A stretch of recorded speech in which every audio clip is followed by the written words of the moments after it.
Everyone, I think we're ready to get started. I'm going to ask Madam Clerk to call the case, please.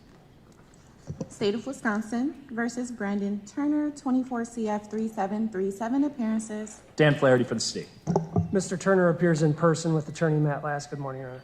All right, good morning, everyone. We're set for sentencing in this case this morning, and as I think everyone knows, we're set for sentencing in all four cases that are related to the death of Devontae Mitchell. And I'm very sorry for his loss. I understand we have many family members here and friends who want to speak. We have a lot of ground to cover today, though, and so what I'm doing is limiting the number of speakers for each side to 3. And I've asked Mr. Flaherty to inform the family. I understand everyone is prepared to go forward today, though.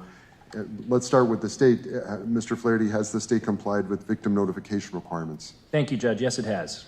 Okay. All right. And is the state ready to proceed? It is. All right. And Mr. Last, are you ready to proceed? Yes, Your Honor.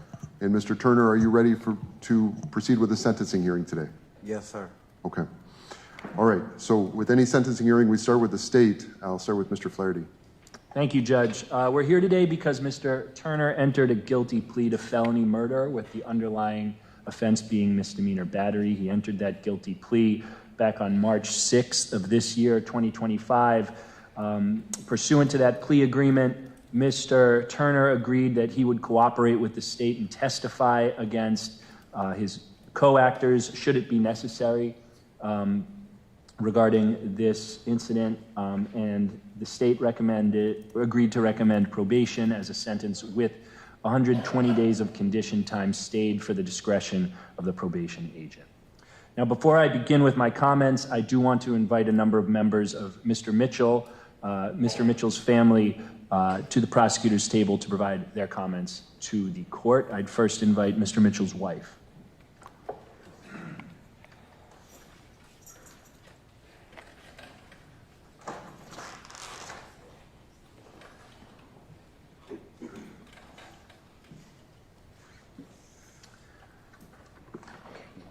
Nice and slow into the microphone. Okay. And then the court needs you to slow down. He's going to interrupt and say slow down. Okay. Take your time. Morning, ma'am. If you could please state and spell your name for the record. My name is Deasia Harmon, Deasia Harmon. Thank you, ma'am. And whatever you want to say today, go ahead. I am very displeased with the justice system. I'm very displeased with the justice system.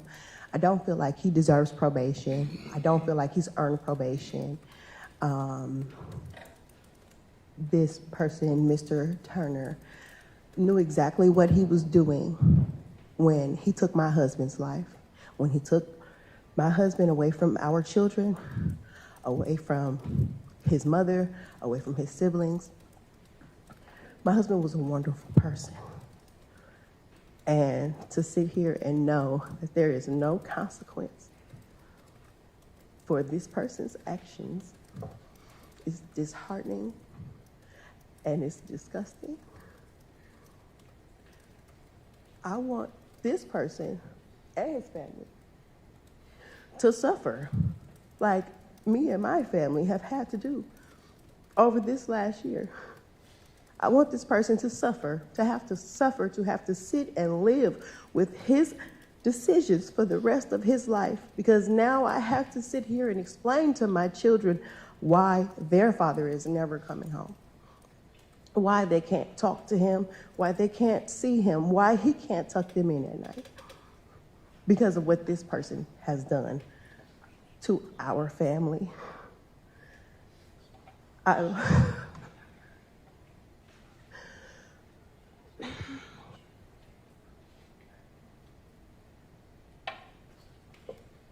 I want you to suffer. I want you to suffer every day. Every day, I want you and your family to suffer because you knew what you were doing and you did not stop. As he pleaded for his life, as y'all laid on him and y'all beat him, you knew exactly what you were doing and you knew it was wrong and you didn't stop.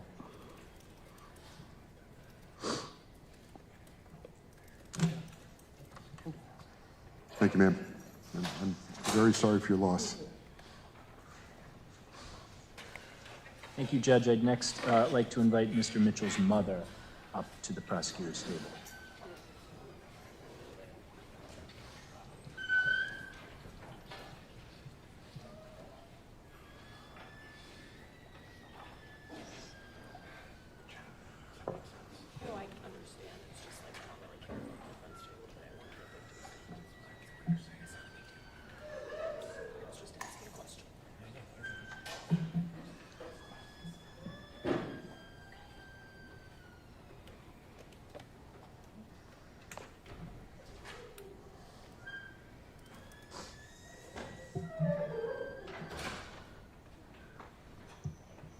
All right, so Mr. Giles, you can speak nice and slow. Make sure you're speaking in the microphone's clear. And if you might interrupt me to say slow down or something like that, just let it. Okay. Good morning, ma'am. Good morning. If you please state and spell your name for the record. Brenda Giles, Brendagiles. Thank you, Mrs. Giles. Whatever you want to say, go ahead, please. Well, my name is Brenda Giles, the mother of Devontae Mitchell. June 30th, 2024 will be forever etched in my spirit. That Sunday evening, the doorbell rang, and there were two female officers there to inform me that my son, Devontae Mitchell, was deceased. And I was shown a picture of him, and I immediately passed out and hit the floor. I blanked out completely. This was the worst night of my life. The fact that I have to type this letter is very hard. I am at a loss for words. This is the worst news a parent to hear. My son is supposed to bury me, not me bury him. My life has never been the same. I'm mentally and physically messed up. I barely sleep. My eating habits are messed up. My entire life is shattered. My life will never be the same. I'm asking for the maximum sentence for each of these individuals that played a part in the brutal murder of my son, Devontae Mitchell. They have no reason to put their hands on him, nor any reason to restrain him.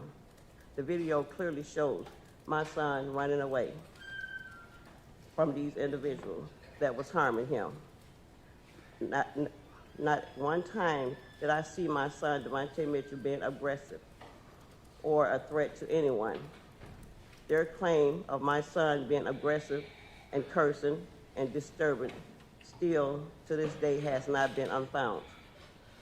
There were many videos that surfaced. None of the videos showed my son harming anyone. This murder was senseless, completely unfair and uncalled for. These men that murdered my son need to be held accountable to the fullest extent of the law. They don't deserve any mercy because it was clearly on the video when my son was begging for help and for his life. They had no mercy on my baby. They continued to beat him and restrain him even after he was deceased. They had completely no regards for my son's life. Therefore, there should be no leniency with sentencing these murders to prison. My son, Devontae Mitchell, is gone for life. Even when justice is served, there will always be a void in my life, my heart forever. Put yourself in my shoes. How would you feel if there were one of your children? You have the power to determine how these sentences transpires. I am praying that you give me and my family satisfactory closure by doing the right thing, by making sure justice will be served, by giving these individuals the maximum sentence allowed by the law. Respectfully, Brenda Giles. Thank you, ma'am. Thank you, and I'm so sorry for your loss.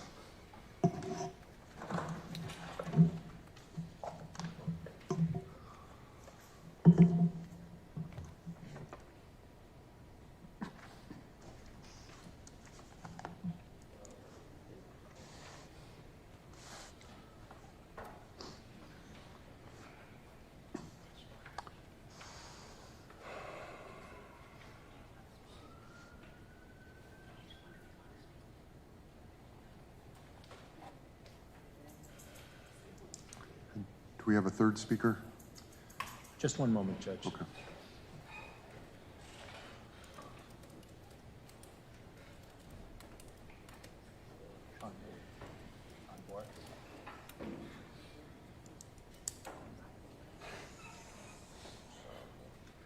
Mr. Moore is here to speak as well. Just on your reading statement, sometimes you read it faster. Okay. Good morning, sir. Please Good state morning. and spell your name for the record. My name is Sean Moore, SHAWN MOORE.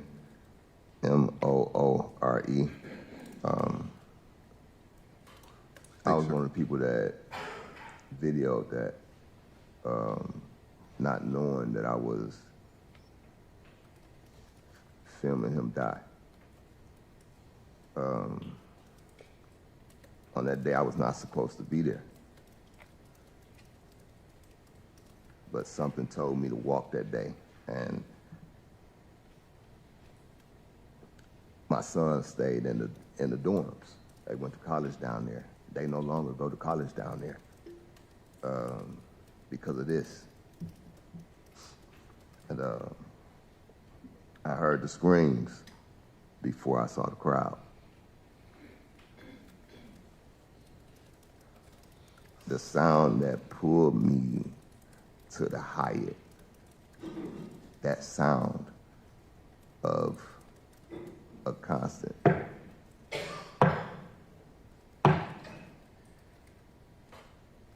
And when I walked up, I witnessed something that I'll never forget, ever. And I worked in violence prevention off and on for 15 years. I walked up as Mr. Mitchell was being beaten by the older guy. And I asked, what had he done? And I was telling the guards that they couldn't be on his neck like that. That you can't do that.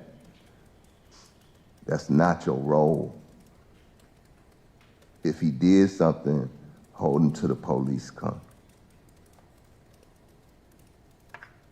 They looked at me and continued to apply pressure. He stopped beating him, but he wouldn't get off his neck.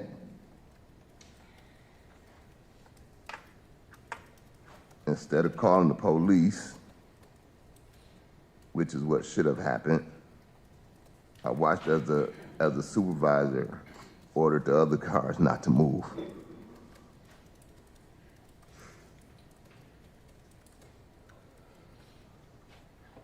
He turned to me and tried to justify his violence, claiming that Devontae had been trying to harm somebody.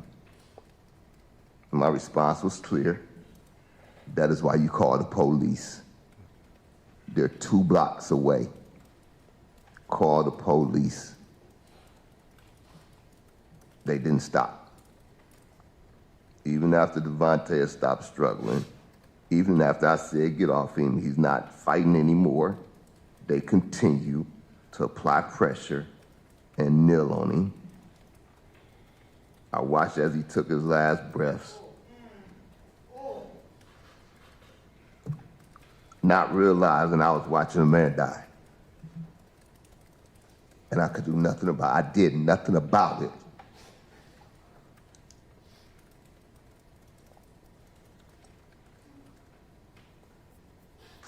Since that day, you know, I wake up every night. I hear that. And I see their faces. I don't see Devontae's face no more. I see the faces of the people that killed him. And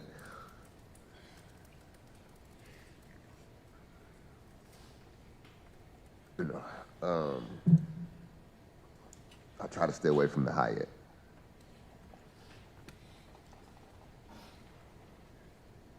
I don't take as many phone calls as I used to from families needing help.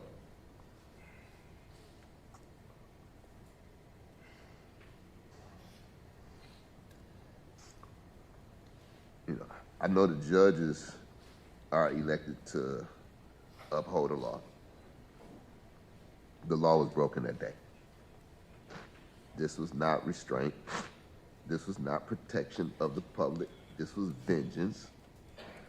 Devontae was already struggling with mental illness and addiction. Life had already punished him, was punishing him. He had the stigma that he had to deal with, where society would forever look down on him. What happened was not justice. The sentence, no matter what sentence that they receive, is not justice. It was an execution carried out under the direction of the supervisor. Somebody that was entrusted with authority. Mr. Moore, I'm going to ask you to wrap up, please. Okay. Devontae's life had value. Sentencing today cannot bring him back, but it can send a message that in our city, people battling illnesses or addiction are not disposable. No person is disposable. And that when those entrusted with responsibility break the law, they will be held fully accountable. They had a job to protect Devontae just like they had a job to protect everybody, every resident in that hotel, and they failed in their duties. And they took that man's life unjustly. All right. Thank you, sir.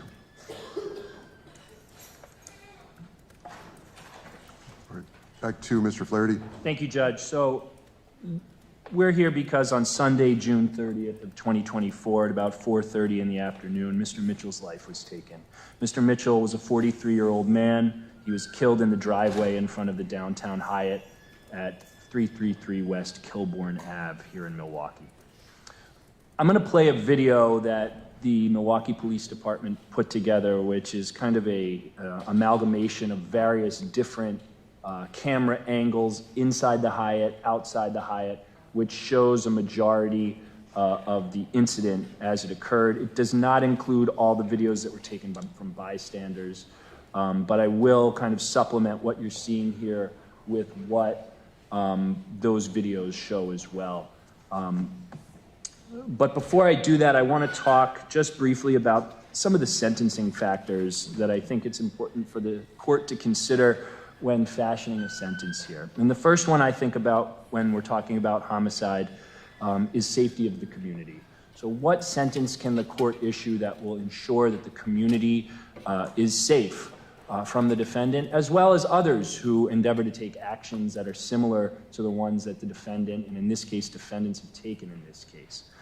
I think that this sentence and the conviction need to send a clear message that this type of action will be prosecuted.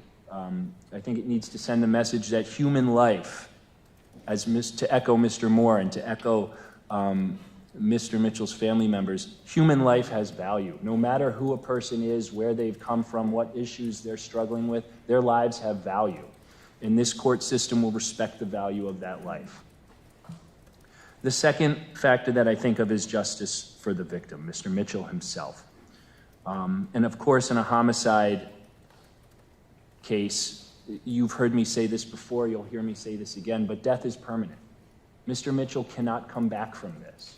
All four defendants will go on living their lives, albeit impacted from this incident. Nobody is as impacted as Mr. Mitchell is.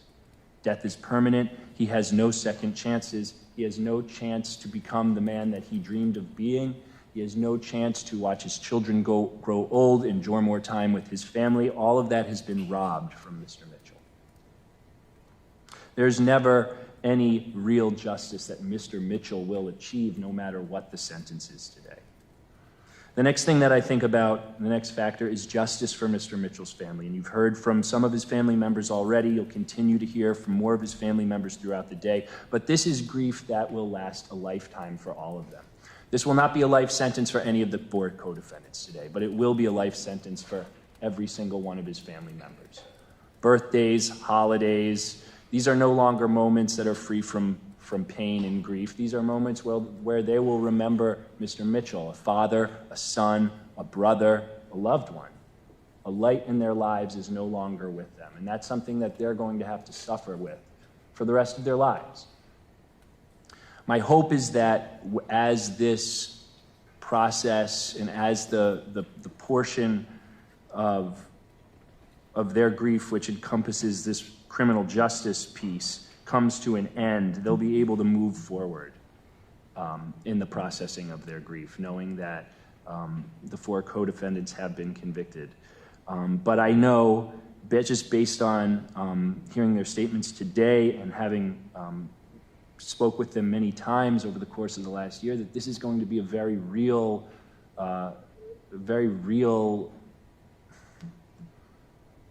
it's going to be pain for a very long time, for lack of a better term. I also want the court to consider justice for the community at large. I think the community needs to be put on notice that actions that result in the death of one of our community members will be met with serious consequence. I think the community needs to be able to rely on the justice system, that this is a building where members of the community can come for just resolution of incidents like this. Now, before I get into the video, one of the first things that I want to get into is Mr. Mitchell's cause of death. The medical examiner in this case ruled that Mr. Mitchell's cause of death was restraint asphyxia. And what that means in layman's terms is that Mr. Mitchell's body was unable to get enough oxygen due to the way that he was positioned on the ground. The 4 co-defendants are charged in this case because they're responsible for holding him in that position on the ground. Now, I anticipate that when defense has a chance to speak, they're going to explain some mitigating factors that also contribute to Mr. Mitchell's death. You're going to hear that Mr. Mitchell had substances in his system that could have been responsible or played a role in his death. You're going to hear that he had other medical conditions with regard to his heart and his weight that could have had an impact and played a role in this restraint asphyxia. But one thing that I know, and one thing that I think will be made clear when you review this video, is that the only reason that he is on his stomach is because these 4 men held him on his stomach.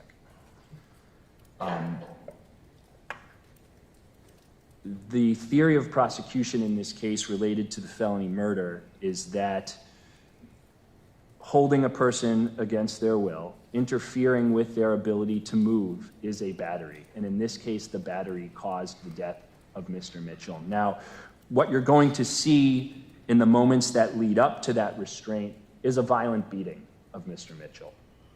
And it's difficult to watch.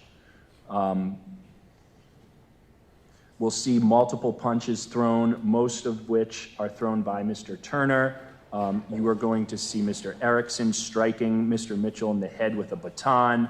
You're going to see Mr. Erickson kick him in the head while he's down on the ground, and all of these actions are extremely hard to watch.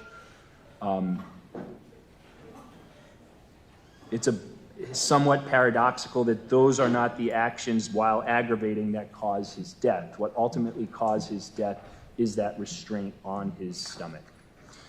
In talking with law enforcement partners, many of them, when they've reviewed this video with me, tell me that their training is that if you're going to arrest somebody, if you're going to hold somebody, you've got to get them off their stomach, because something like this can happen if a person has certain health complications, and that's clearly not what happened here. So now I'm going to ask for the court for permission to display this video. It's about 15 minutes long. I'm going to play it in its entirety. I'm going to pause it at various times to tell you what we're seeing and provide some context. I've got the video here on a disc. I've marked it as Exhibit A, and I'm going to move it into the record. Is there any objection, Mr. Lass? No, Your Honor. Okay, Exhibit A is received and marked for today's sentencing hearing. The same display will be on both screens. Deputy, I'm actually going to ask you to turn, if you could turn this screen to face the gallery so that the gallery can see what the court is seeing. And I have a screen over here. All right, I'll ask Mr. Flaherty to proceed, please.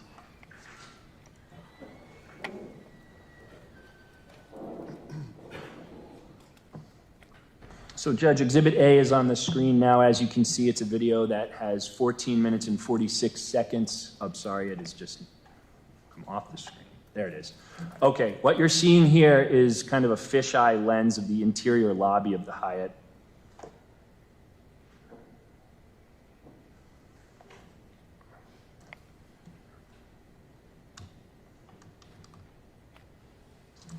One second, technical difficulties.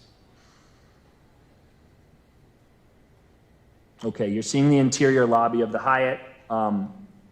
It's approximately 4:30 in the afternoon on June 30th of last year, 2024. You can see some doors here. That is the opening to Kilbourne. Just outside these doors is the location where Mr. Mitchell will ultimately take his last breath. I'm going to play the video and narrate what we're seeing as it happens.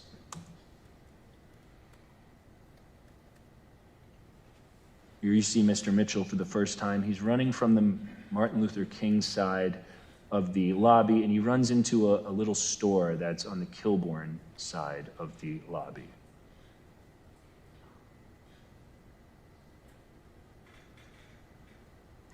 And now we see him moving towards the back, the elevator bay where there's a bathroom here. Now, Judge, as you know from the complaint, that's a women's bathroom. There were 2 women in there at the time. I'm going to pause it for just a second. Now, there's no evidence that Mr. Mitchell intended to harm those women. There's evidence that they were afraid because an unknown man entered the bathroom, and it appeared that he was afraid or running from something.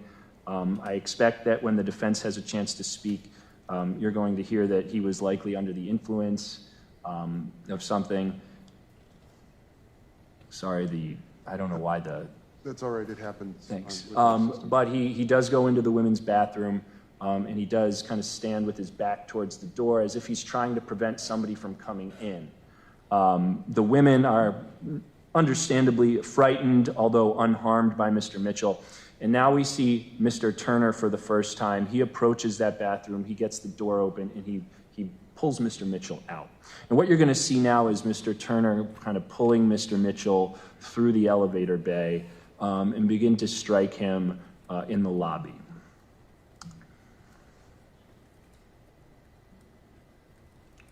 And the orange is one of the women who was in the bathroom.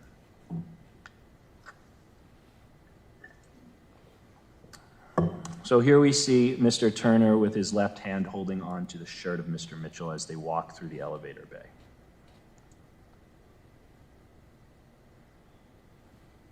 So pausing there, you saw Mr. Mitchell briefly go to the ground.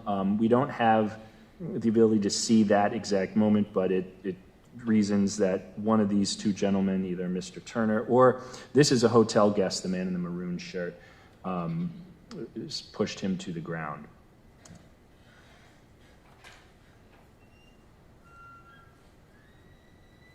You can see that a struggle ensues. Now, in fairness, it is clear that Mr. Turner and that hotel guest are attempting to get Mr. Mitchell to leave the hotel here.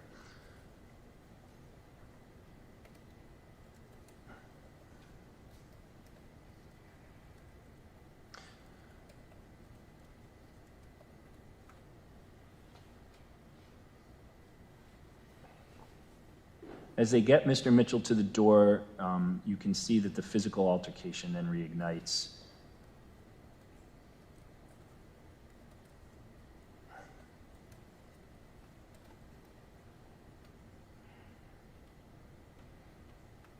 You can see that they're now dragging Mr. Mitchell as he's on the ground here.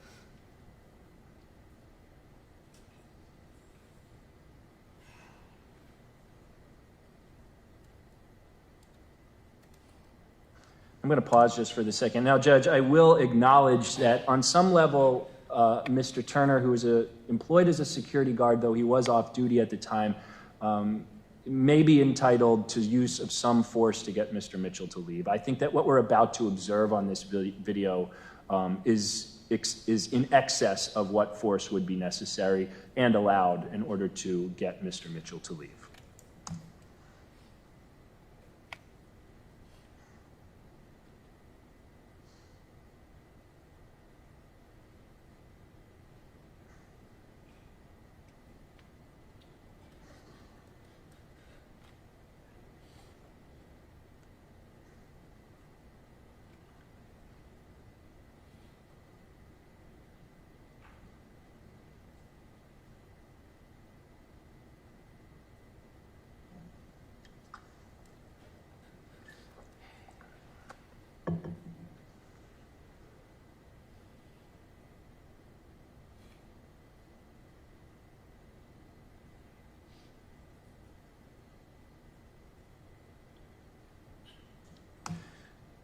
Paused it at 2:46.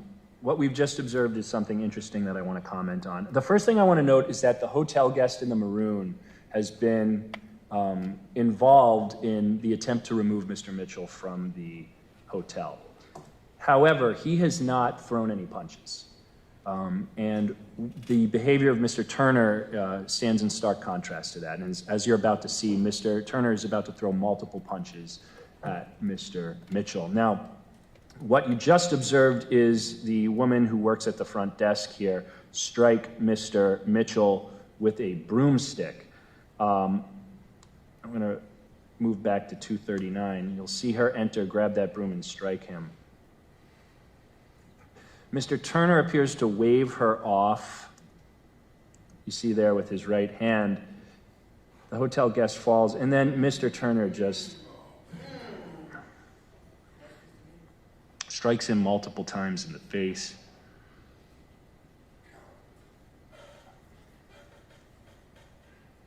So now you're looking from the angle from an exterior camera. We've moved back a little bit in time. You're going to see the front desk worker strike him with that broom, and Mr. Turner subsequently strike Mr. Mitchell in the face multiple times again.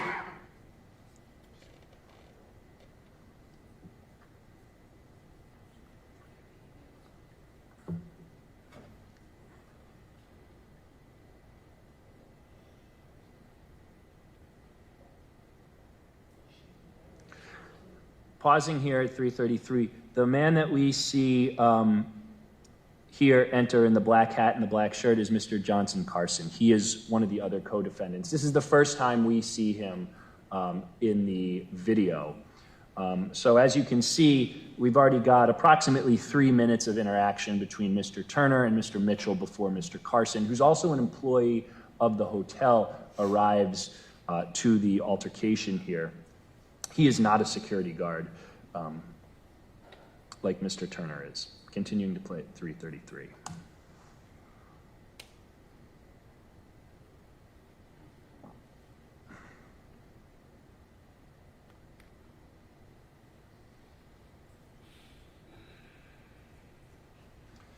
Pausing here, now we see Herbert Williamson, another of the 4 co-defendants in this case, arrive to the scene. He is a bellhop.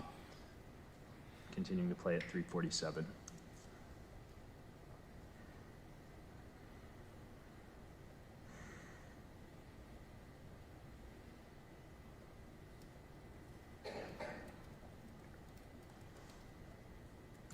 So as we can see here at 4:01, there's some communication between Mr. Turner and the others. Mr. Turner has his hands kind of out like this, or Mr. Mitchell has his hands out like this as they communicate. Obviously, there's no sound here, so we can't hear what that communication is.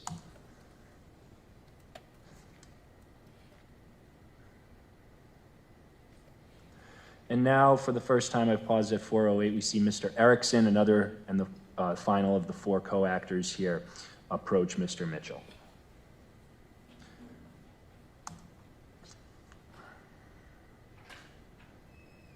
We've moved to a different camera angle that's a little bit further away from the entrance, and you can see that the 4 men, or rather the 3 men, Mr. Turner, Mr. Erickson, and Mr. Johnson Carson take Mr. Mitchell to the ground. Herbert Williamson's feet are visible still at the entryway of the hotel. We can see Mr. Turner's right arm cocked back as he's about to strike Mr. Mitchell. I also would ask you to focus on Mr. Erickson in this moment because he's about to kick Mr. Mitchell in the head.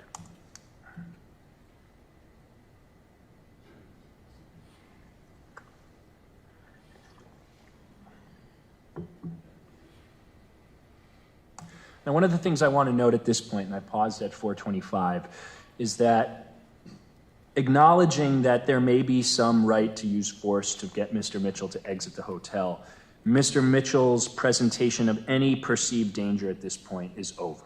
He's on the ground. He is not putting anybody in danger in this moment. So I think we've kind of crossed a threshold at this point that I think is relevant for the court's consideration.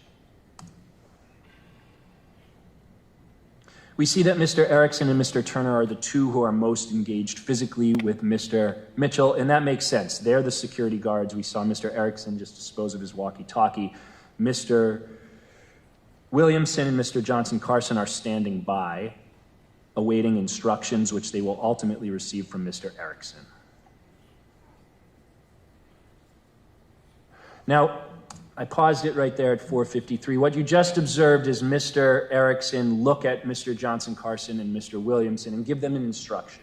Again, we don't know exactly what that instruction is. Obviously, all four of the co-defendants have been interviewed, and Mr. Williamson has informed us that Mr. Erickson told him to help with holding Mr. Mitchell down.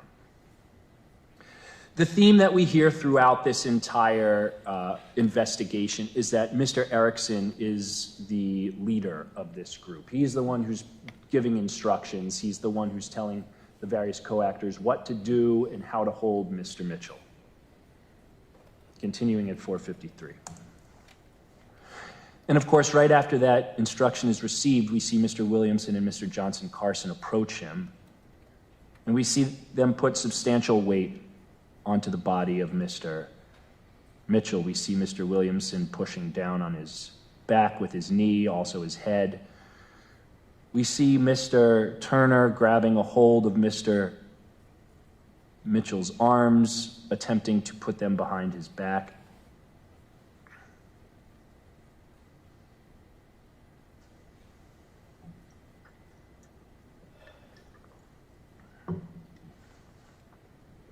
I think it's also important to note that, Judge, at this point, the police had been called by the front desk, so somebody at the front desk had made a call to 911.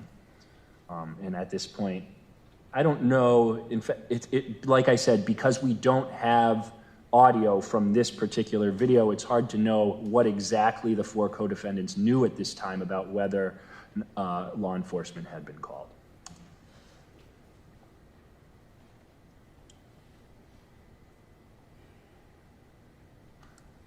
So, consistent with what I described earlier, right now we see Mr. Williamson on the front of Mr. Mitchell's body. We see Mr. Johnson Carson on his legs restraining him, and we see Mr. Turner on the left side of Mr. Mitchell's body. Meanwhile, Mr. Erickson is kind of standing in front telling people what to do.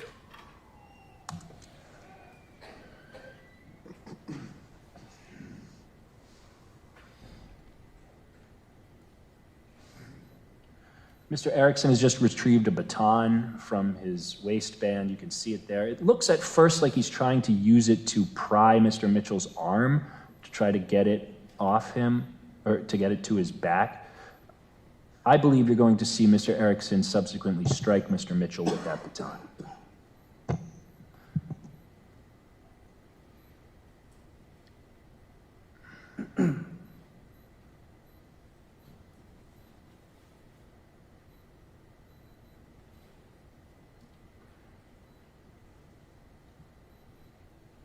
Again, we see Mr. Erickson giving orders.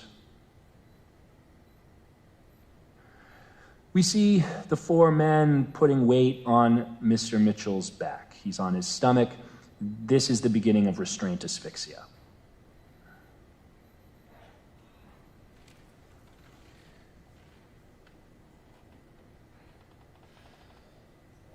We see Mr. Turner with his phone. Mr. Turner is calling 911.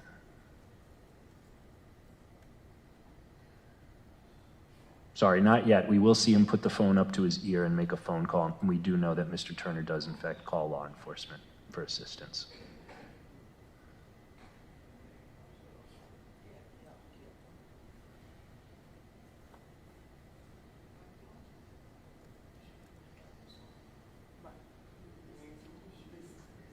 And you can see Mr. Turner with the phone up to the left side of his ear. He's calling for help.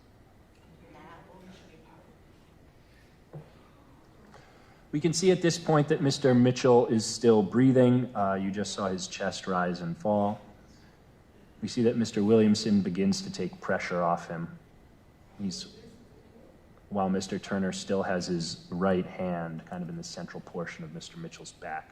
Mr. Johnson Carson is still on his legs while Mr. Erickson is holding Mr. Mitchell's right arm.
Okay, here we are at 9:31, and we see that Mr. Mitchell attempts to get up, and the men subdue him again. The struggle continues.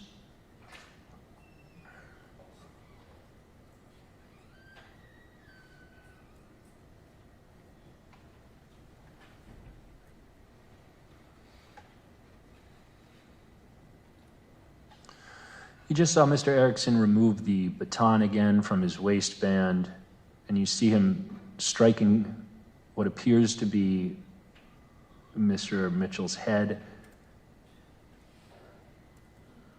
You can see Mr. Mitchell's right hand. I'm pausing it here. You can see Mr. Mitchell's right hand kind of reaching out underneath Mr. Erickson here. We're at the point now where there are a number of civilians who are standing by and recording. Some of them, you heard Mr. Moore talk about how he recorded. And this is the point where I believe Mr. Moore's recording starts. We see a portion of that strike from Mr. Erickson. We can hear Mr. Mitchell gasping and begging to be released, asking for help, pleading for help. We hear Mr. Erickson say, "This is what happens when you go into the ladies' bathroom," or something like that. Difficult to watch. Continuing at 10:14.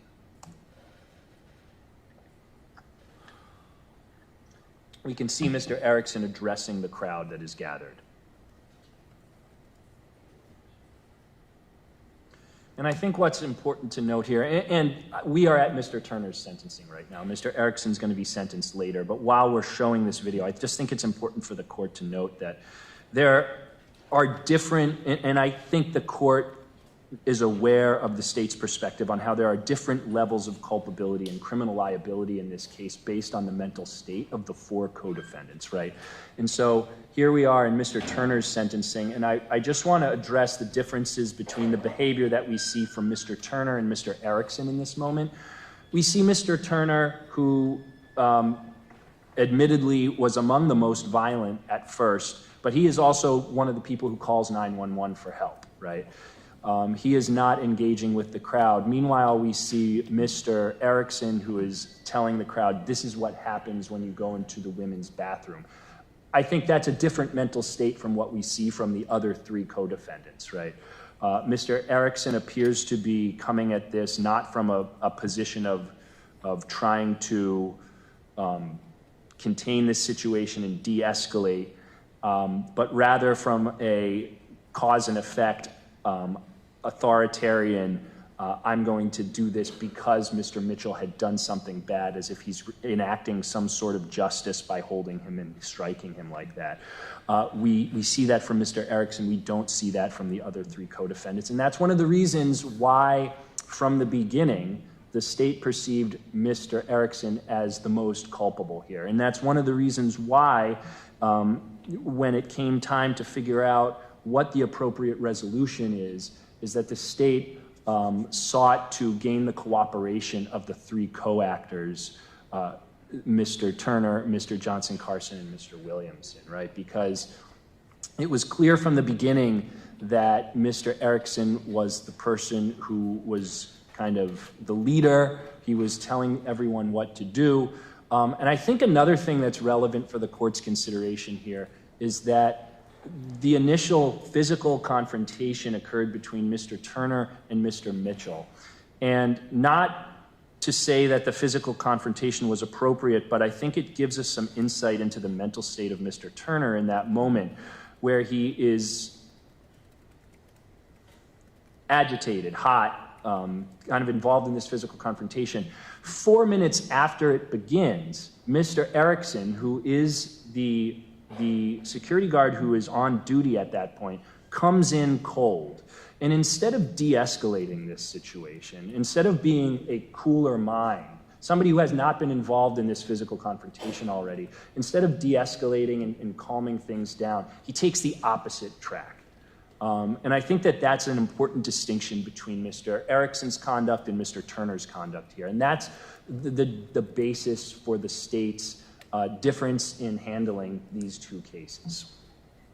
So with that, I'm going to continue to play from 1027.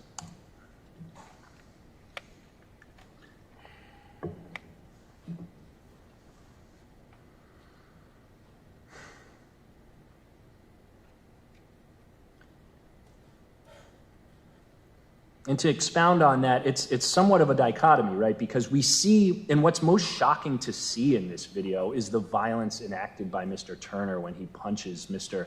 Mitchell multiple times in the head. But what ultimately causes the death here is the instruction of Mr. Erickson and the restraint that Mr. Erickson kind of instructs these men to exact upon the body of Mr. Mitchell.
We're at 11:57 into the video. Mr. Mitchell's no longer moving.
Judge, it's hard to know exactly when Mr. Mitchell took his last breath. But as you've seen for the last minute, Mr. Mitchell has not moved.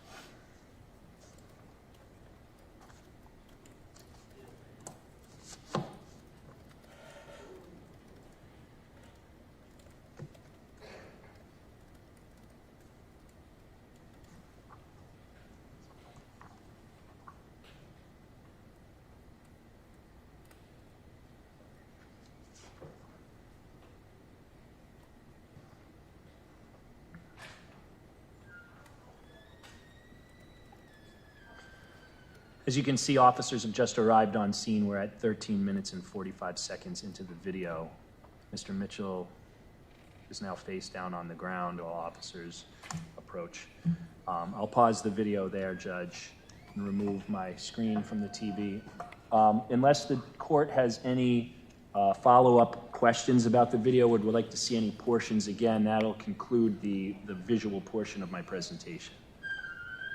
But I'd ask the court, is there any part of that video that the court needs to see again in order to fully understand what happened?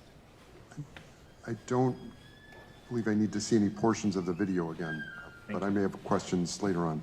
Thank you. Now, Judge, when anytime I get a referral in for a homicide charge, I try to kind of categorize the behavior based on, or the criminal liability based on the evidence that we have in front of us. And I don't think it'll come as any surprise to the court that this presented a very difficult set of facts in terms of what the evidence showed about how this incident played out. The first issue, of course, was the cause of death, which took a number of weeks in order to ascertain from the medical examiner's office.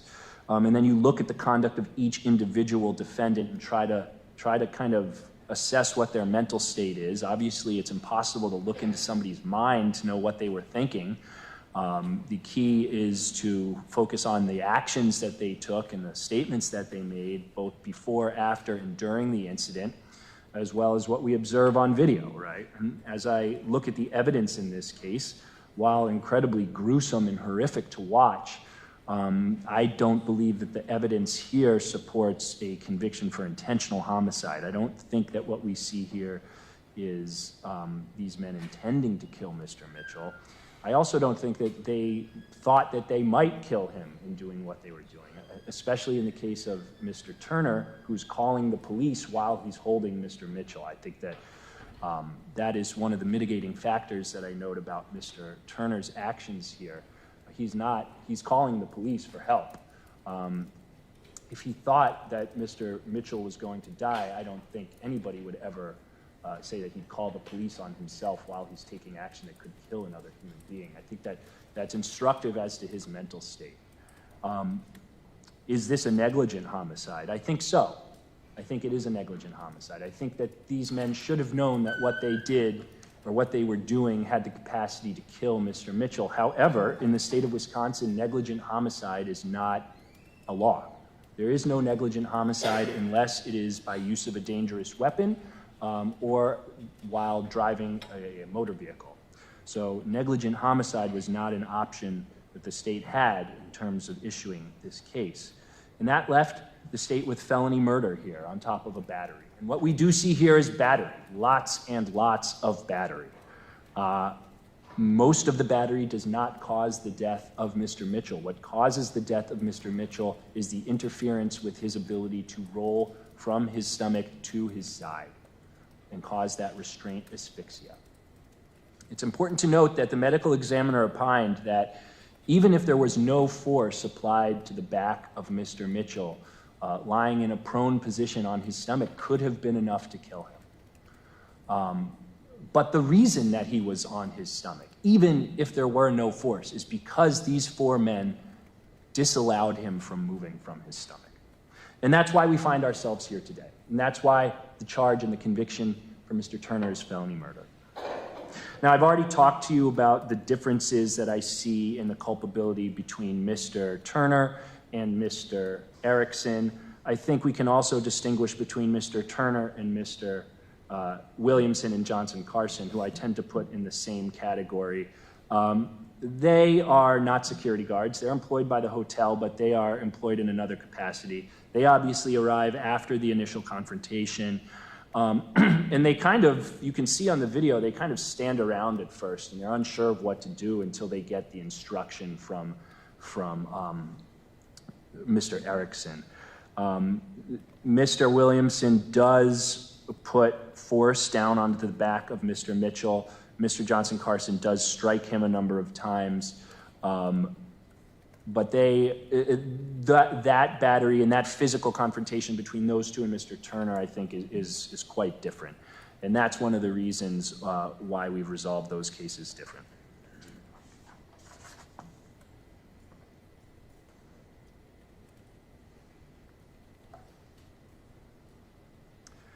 As I mentioned before, this interaction on video is extremely difficult to watch. Mr. Turner clearly throws the most punches. It's hard to say exactly, even acknowledging that there is some right to use force to get Mr. Mitchell to leave, it's hard to know exactly how much is allowed, but I think that regardless, this surpassed the amount that would have been allowed. I would be remiss if I didn't describe the mitigating facts for Mr. Turner, however. I will note that he approached the state first with an offer to resolve. He approached as soon as we got through the preliminary portions of the process and indicated that he would be open to entering a guilty plea to the felony murder charge, as well as testifying against the various co-actors should it become necessary. And I think he deserves credit for that. I think that there is frankly, value in the rehabilitative process for a person who has done something like this to swiftly take accountability for what they've done, to admit that they were wrong, right? And through his attorney, I've learned that Mr. Turner is seeking to take accountability and move forward with his life, accept what has happened and his role in the death of Mr. Mitchell and move on. And I anticipate that we'll hear more from that. And I think it's worth noting that Mr. Turner was the first to come to the state, and that is part of one of the factors that contributes to the state's perspective on how the court should sentence Mr. Turner. As I already mentioned, Mr. Turner does call the police for help, and I distinguished between the conduct of Mr. Turner and Mr. Erickson. I think that's important in terms of how Mr. Turner is already involved in this heated interaction, contrasted with how Mr. Erickson comes later and declines to de-escalate the situation. And I think that's important to consider. I'll note that Mr. Turner has no criminal history. And of course, I've described, and I think the court probably has a clear understanding now of why the state's perspective from the beginning was that Mr. Erickson was most culpable. The state wanted to put itself in a position where it would have the strongest case possible against Mr. Erickson. And that meant securing the testimony of Mr. Turner, Mr. Williamson, and Mr. Johnson Carson. And that's the strategy that the state employed here in order to accomplish what its main goal was, which was to achieve accountability for all four of these co-actors, but also make sure we had the strongest case possible so that we could achieve accountability for the co-actor who we perceived to be the most culpable for the death of Mr. Mitchell. And that's what we were able to do, and that's because Mr. Turner offered to enter a guilty plea to the felony murder and testify against Mr. Erickson should the need be. Judge, overall, this is a tragic situation. I think Mr. Mitchell's family is left heartbroken, they're left grieving, and my hope is that the court can fashion a sentence that most accurately reflects all of the sentencing factors and achieve some level of justice for this family to the extent possible. Thank you. Thank you. Right, so I've heard from the state. Now I'm going to turn to the defense. Mr. Last. Thank you, Your Honor. I'm going to try to break up my remarks kind of into two different parts. First, I'm going to address Mr. Turner and his background from more of a personal level. And then the second part, I will dive more into kind of our view of the facts of the case and address a couple remarks regarding that. But I do believe that probationary sentence for Mr. Turner under the circumstances is appropriate in this case. I do not believe that placing Mr. Turner on probation in light of what he pled guilty to and accepted responsibility for would unduly depreciate the seriousness of his actions and would not present a message first to say that Mr. Turner's conduct is acceptable, but it would ensure that he is held accountable for the choices that he made that day, but would not unduly punish him for those choices. As counsel indicated, and as the court's aware from a previous bail motion that I filed at the beginning of this case, Mr. Turner has no prior criminal record. He's now 36 years old. Mr. Turner stopped going to school in the 12th grade. There was some family issues, some family reasons that required Mr. Turner to not complete high school. And unfortunately, after that, never made it back to school. But for Mr. Turner's entire adult life and up until this case, was fully employed. There was I don't believe any time in his life that he wasn't working. Following dropping out of high school in the 12th grade, he worked for 8 years at McDonald's. Following that, that's when he started doing security guard work. Mr. Turner, I believe, started his employment at the hotel, I believe in 2020. At the time of this incident, I think he had been there almost 5 years at that point, maybe a little bit under. Mr. Turner has no alcohol or drug issues. He does not have any diagnosed mental health issues. He is married. He has 2 children, 2 young children. Okay, no comments from the gallery, please. I'm going to be hearing, I've heard from the state, I'm hearing from the defense. If I hear more comments from the gallery, the deputies will be asking anyone speaking in the gallery to leave. Back to Mr. Last. Thank you. And since this case being filed, he was let go from working at the hotel. Since that point, he has been, while out on bail, has been attempting to obtain employment while this case moved forward. Unfortunately, Mr. Turner was unable to do so.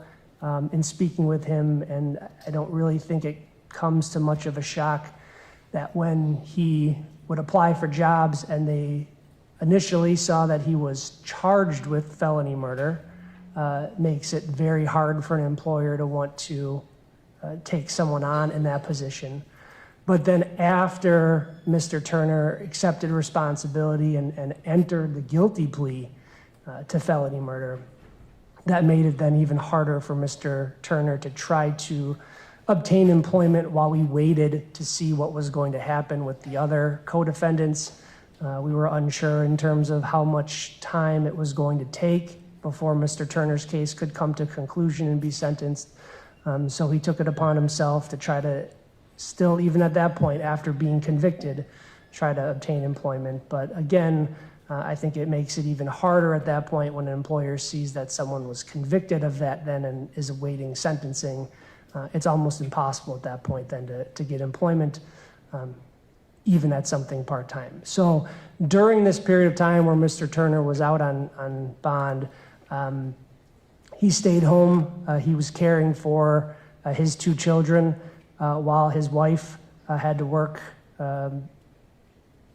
now that much harder to support all 4 of them. Because prior to this, Mr. Turner and his employment allowed him to make it a lot easier on their family financially. Mr. Turner, and in a moment when I'm done, I anticipate going to make a brief statement to the court. This has been something that has been incredibly difficult on Mr. Turner and his family. He did not take anything that was associated with this case lightly. This was something where, as counsel indicated very early on, Mr. Turner, respectfully, even against, and I'll say this, against my advice, was more than willing to reach out and try to resolve this case short of trial. This was a decision that Mr. Turner made on his own because he first did not want to put this through a jury trial. He did not want it to be perceived that he believed that everything that he did that day was appropriate, and he was more than willing to accept responsibility for the choices that he made that day. But I do think what's important, and as counsel indicated, this is a situation where different people that were involved have different levels of culpability, different actions that ultimately... Sorry, Mr. Last, I'm going to have to interrupt. Gentlemen in the back with the cameras, we're only set for one network to be here today. Yes, so I'm replacing him once he's done. Okay, understood. All right, thank you. Back to Mr. Last, back on the record. And I want to, and I think it's important, I think everyone's involvement here is important to highlight and look at, but obviously what we're here for right now is Mr. Turner's involvement, Mr. Turner's actions, and the decisions that he made. And some of those decisions, respectfully, I believe were correct decisions. Other decisions that Mr. Turner made that day, I agree, and Mr. Turner admits were not the right decision, were not the correct decision. And unfortunately, those decisions ultimately led to where we're at today.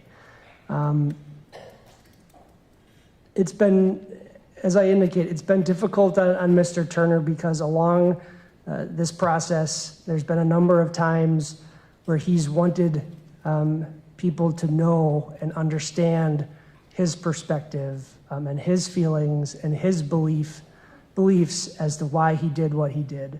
And obviously, it's not appropriate for him to engage in that process while the case is going on.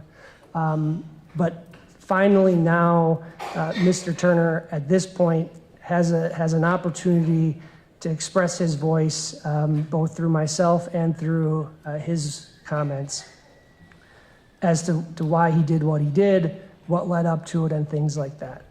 So in some regard, I think it's a weight off of his shoulders that his feelings and beliefs are going to be able to be heard today.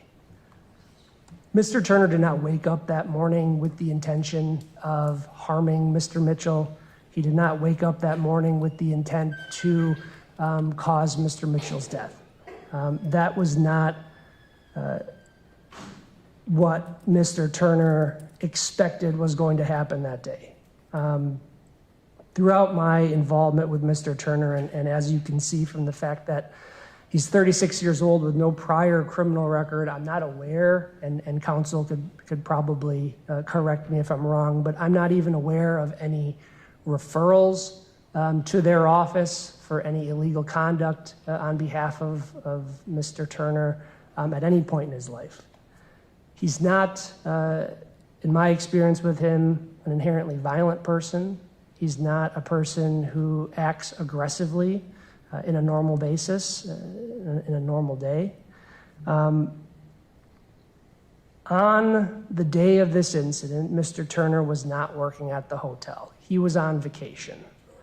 Mr. Turner ended up at the hotel that day because he and his wife decided that they were going to come down and get some food, I believe from the George Webb's that's across the street from the hotel. When Mr. Turner and his wife got there that day, I believe that his wife got out of the vehicle. She went inside to get the food for their family. What we learned then from Mr. Turner's statement to the police is that it's at this point in time where he observes Mr. Mitchell outside of the hotel. Mr. Turner indicated to the police that he observed Mr. Mitchell and I believe a second individual, what he described as panhandling, asking guests that were coming out of the hotel, people that were walking down the sidewalk for money, essentially, in his words, bothering the guests. Now, Mr. Turner had no reason to get out of his vehicle. He could have observed this. He could have waited for his wife to get back in the car with their food and could have driven away and had a beautiful day with his wife and kids and continued on with his vacation. It's not what Mr. Turner did. And the reason he didn't do that is what you'll learn if you sit down and actually talk with Mr. Turner for an extended period of time. He took the fact that he worked in security at that hotel very seriously. He enjoyed being a security guard. He described it to me as it was a passion of his. It was something positive in his life that he had respect for and believed that he earned respect from other people from holding that position. And he took that job very seriously. He cared for the people that he worked with. He cared for the guests at the hotel. So much so that that day, instead of staying in his car, like he should have probably, he got out and verbally engaged with Mr. Mitchell. And according to what Mr. Turner tells the police, essentially asks Mr. Mitchell to move along, to stop bothering the guests at the hotel. And in hindsight, I understand that you could look at that and say, well, obviously Mr. Turner is going to say that because that kind of starts the process of moving down the road of what ultimately results in Mr. Mitchell's death. But as we learn, as the police get involved with this investigation and start speaking with people at the hotel, what we do learn is that that hotel has a lot of difficulties with homeless and vagrant people coming in and out of the hotel, bothering guests, using the restrooms there to do drugs, have sex, take showers. This is what we learn from the interviews that police have with the other individuals that work at this hotel. So it's known to Mr. Turner that this is something that he has to deal with when he's on shift, dealing with individuals of this nature at the hotel. So what Mr. Turner tells the police is he asks Mr. Mitchell to move along. That's not what happens. We see on the video, at the beginning of the video, we see Mr. Mitchell then running through the lobby of the hotel, running to I believe that's the gift shop. There's a Starbucks coffee shop in there, running through there. We then see him run to the women's bathroom. And again, at this point, Mr. Turner could have turned around and said, you know what, I tried fixing this problem. It's not my problem. I'm not working today. I'm just going to get back in my car and have a day with my wife. But he didn't. And he didn't do that to be aggressive. He didn't do that because he didn't like Mr. Mitchell. He didn't do that because he thought that Mr. Mitchell's life didn't mean anything. He did that because he cared about his employment. He cared about the place that he worked for. Unfortunately, it wasn't a two-way street because as we learned almost quickly, the hotel has no problem throwing Mr. Turner under the bus, cutting ties with him, and leaving him out to dry. But Mr. Turner cares so much about this job. And I address this because this, I believe, speaks to who he is as a person. He goes into the hotel. He tries to address the issue with Mr. Mitchell. He does not start off by chasing after Mr. Mitchell. He doesn't, you don't see him on video running with weapons, immediately tackling Mr. Mitchell, being violent with him. It's not what Mr. Turner did. What we see is we see him walk through the hotel, and the first interaction that we see then of Mr. Turner and Mr. Mitchell inside the hotel is when Mr. Turner is trying to get Mr. Mitchell out of the women's bathroom.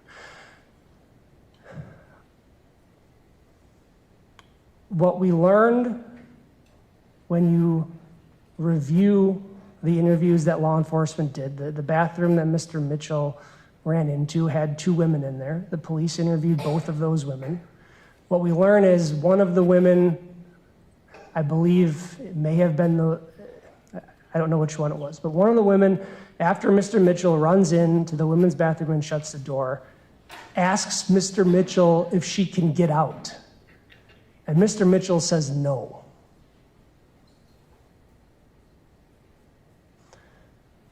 So at this point now, Mr. Turner sees someone who is not supposed to be at the hotel, who's running through the lobby, who now runs into, as a male, into the women's bathroom. And Mr. Turner, again, could have walked away. but he didn't. He chose to try to alleviate the situation. And we see on the video Mr. Turner trying to get Mr. Mitchell out of the women's bathroom, a place he had no right to be. There was no reason for Mr. Mitchell to be there. Mr. Turner does not grab Mr. Mitchell and start punching and kicking and hitting him to get him out of the women's bathroom.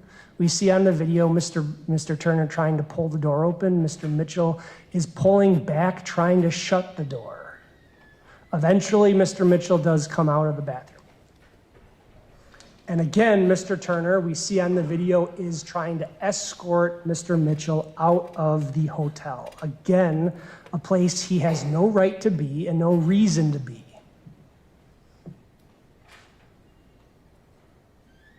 And then we see what happens. There's a physical altercation. Mr. Turner ultimately is striking and strikes Mr. Mitchell a number of different times. But what you also see on that video is at no point does Mr. Mitchell, is he trying to leave the hotel? At no point is Mr. Mitchell put his hands up and say, you know what, I'm out of here. Mr. Turner is simply trying to get him out of the hotel, and Mr. Mitchell refuses to do so. You even see him on the video as he's being dragged out. He's grabbing onto the door, trying to pull himself back into the hotel. Now, Mr. Turner is responsible for the decisions that he made. Mr. Turner is responsible for the choices that he made that day and the actions that he made. No one forced him to get involved. No one forced him to strike Mr. Mitchell. Those were choices that Mr. Turner made of his own, and that is why he resolved the case the way that he did. That is why Mr. Turner is more than willing to accept responsibility for his involvement, because he knows that at least somewhere along the way his actions were wrong.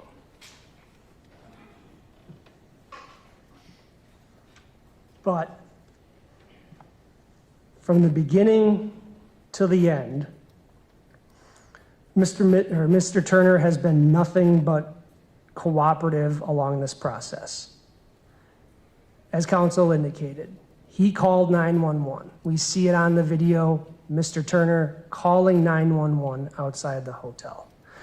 Mr. Turner stayed on scene. The police arrived. He spoke to the police on scene about what happened.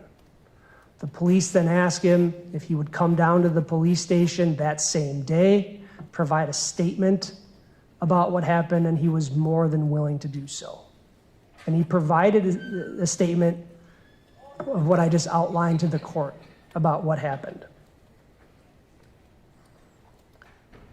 Mr. Turner then, I believe, was driven back to the hotel by law enforcement after he provided a statement. He went home and remained in the community, knowing that this was being investigated by the police, knowing that Mr. Mitchell passed away, and knowing that it was likely that he was probably going to be charged with something as a result of this.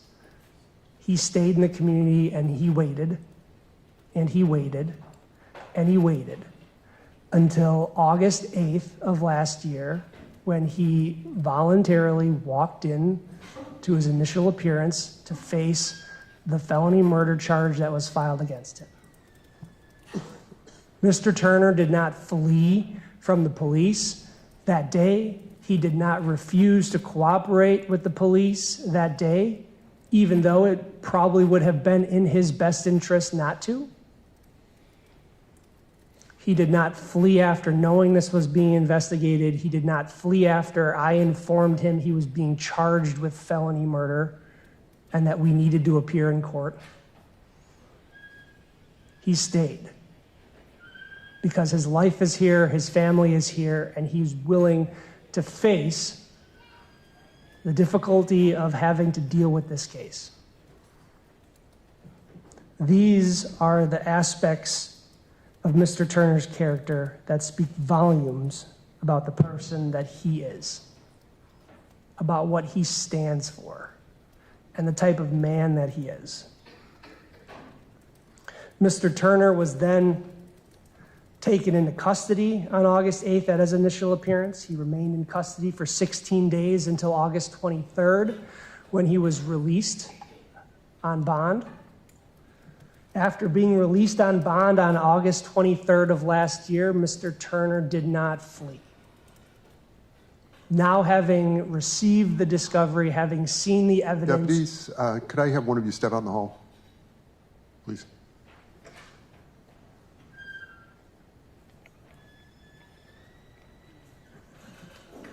Back to Mr. Last. Knowing what the evidence was, knowing what he was facing, again, still did not flee, and he remained here in the community. He continued to make court appearances. He continued to engage in this process and did not run. He was on Justice Point supervision. Okay, before we continue, we're having some disruptions in the hall. I want to make it clear, if this kind of thing continues, I'm going to be clearing the courtroom and clearing the hallways. These disruptions apparently stem from the victim's family aggressively confronting one of the co-defendants. The co-defendants are all out of custody. They have to be able to get into this courtroom. If this continues, and ma'am who's leaving right now, I'm going to say right now, anyone who leaves this morning is not coming back.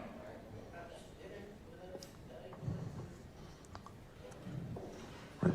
Back to Mr. Last. Thank you. And as I indicated, while out on bail, Mr. Turner was supervised by Justice Point. We received a number of reports. There was never an issue with Mr. Turner's cooperation with Justice Point. There was never an issue with him being out on custody while this case was pending, both before he entered his plea and after. Again, this is the conduct. These are the aspects of Mr. Turner, the decisions that he makes that speak volumes, again, as to his character and who he is as a person.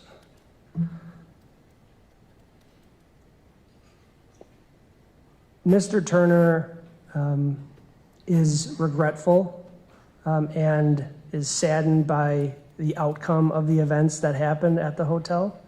As I indicated, this was not what Mr. Turner was looking for. This was not what Mr. Turner expected to happen that day, both before he got involved with Mr. Mitchell and after he got involved with Mr. Mitchell. This was not something that he expected to happen, but unfortunately it did.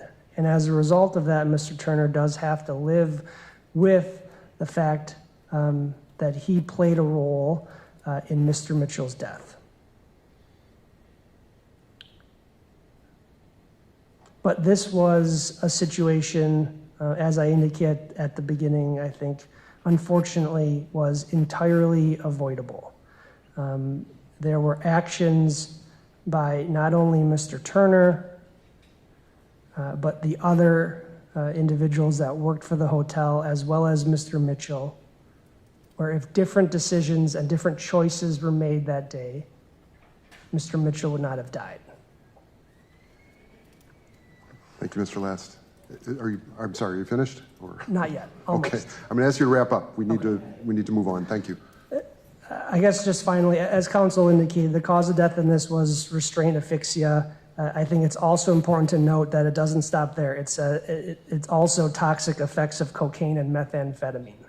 And the medical examiner did indicate that significant contributors to Mr. Mitchell's death were hypertensive cardiovascular disease, which I believe the ME testified at the preliminary hearing was likely the result of prolonged drug use by Mr. Mitchell, and also morbid obesity.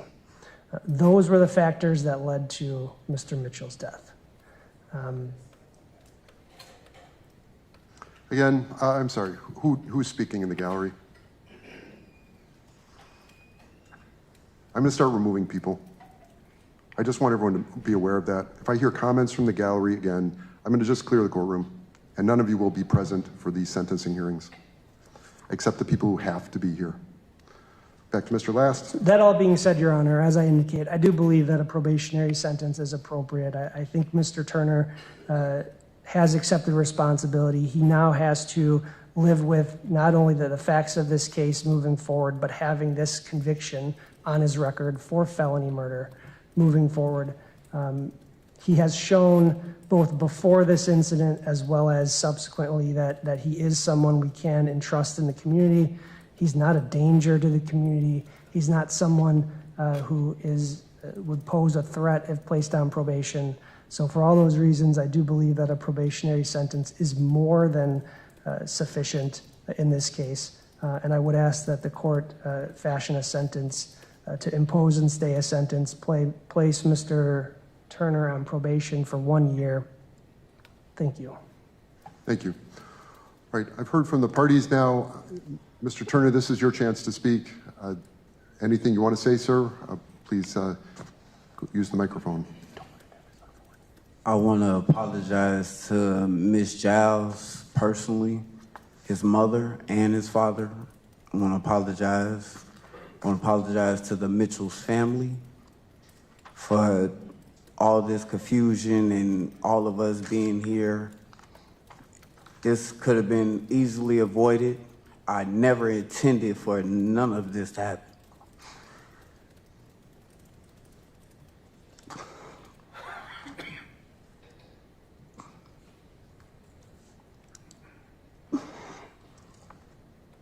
Thank you, sir. All right, thank you, Mr. Turner. All right, I believe that concludes the parties' presentations. I want to thank everyone who spoke today. This is a very difficult day for all of you. I'm going to take a moment off the record. I'll explain the sentence in a moment.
Okay, thanks everyone. Back on the record. So with any sentencing, there are certain parts of the sentence that are mandatory, and I'm going to run through those mandatory parts right now. First, Mr. Turner, with the felony conviction, you may not possess a firearm at any time in the future. Section 941.29 of the statutes makes it another felony for anyone who has been convicted of a felony to ever possess a firearm, carrying with it its own 10-year period of imprisonment or $25,000 fine or both. Also, you cannot vote in any election until your civil rights are restored, and you are required to provide a DNA sample to the state crime lab and to pay a DNA surcharge for this one count. You are advised that if this conviction is reversed, set aside, or vacated, you may qualify to have the DNA sample data expunged if you meet other conditions under statute. Further, you may not possess body armor at any time in the future. Section 941.291 of the statutes makes it another felony for anyone who has been convicted of this felony to ever possess body armor, carrying with it its own 15-year period of imprisonment or $50,000 fine or both. So when considering a sentence, the court looks at certain factors, and these are set forth in the state statutes and case law. We first look at the gravity of the offense. And here we have an offense where Mr. Turner, as one of 4 people, caused the death of Devontae Mitchell And I know I've said it before, but for Mr. Mitchell's family and loved ones, my heart goes out to you. I am so sorry this happened, and I'm so sorry for your loss. When we talk about a sentencing, though, we have to look at what happened and what the different responsibilities of the individuals who were present and were participating, what their roles were. And here, it's clear that Mr. Turner did not intend to cause Mr. Mitchell's death. It's very clear from the video. It's clear from all of the facts that have been placed before the court that this was unfortunately an accident, and a terrible accident that was caused by a series of factors and occurrences. But I have to say, what really concerns me about this case is it shows that we simply do not have enough law enforcement officers on the street in areas where we know crimes occur regularly, and the Hyatt is one of those places. This was a Sunday afternoon. There was no particular reason for a crime to occur, but we know, again, that this neighborhood, unfortunately, is afflicted with low-level street crime because we have a large homeless population and a large number of people who suffer from drug and alcohol problems who frequent this area. And we don't have enough police officers on the street in the area on most occasions, and we also don't have sufficient mental health treatment that's available for individuals who are going through the kind of crisis that Mr. Mitchell was going through. The toxicology reports are clear. He had substantial amounts of cocaine and methamphetamine in his system. That's not disputed. He was also clearly not in his right mind, as you can see on the video, where he is running through the lobby of the Hyatt, running into the women's restroom, running out, continually trying to get back into the hotel when there's no reason for him to be there. There's obviously not a situation where he is able to think rationally. Unfortunately, there weren't trained individuals nearby to handle and help him with this mental health crisis. And so we have 2 security guards and 2 hotel employees who do what they think is the right thing to do. And unfortunately, that caused Mr. Mitchell's death because they made terrible mistakes in carrying out their jobs. But again, there was no intent to kill here, and that's very clear from the facts. The state and Mr. Turner reached an agreement, which makes sense given all of these factors. The gravity of the offense is serious because, again, Mr. Mitchell's life was taken, but this is not a situation where that was anyone's intent, and I'm not even convinced that this rose to the level of reckless behavior, although I think there was clearly negligence from what we see in the video. Now, next we look at the character of the defendant and his rehabilitative needs. Here, Mr. Turner has no criminal record. He has worked his entire adult life. I don't see any particular rehabilitative needs. There's no evidence here of any drug or alcohol issue on his part. Instead, he was put in the position of someone having to help someone else negotiate that type of crisis with almost no training. The need to protect the public is our last factor, and here, ironically, Mr. Turner was the one helping protect the public that day. So when I look at our state sentencing objectives, they begin with protection of the public, second, rehabilitation, and third, deterrence. I agree with the state here that this case is appropriate for probation. Confinement is not necessary to protect the public here from further criminal activity of Mr. Turner. He has no criminal record other than this case.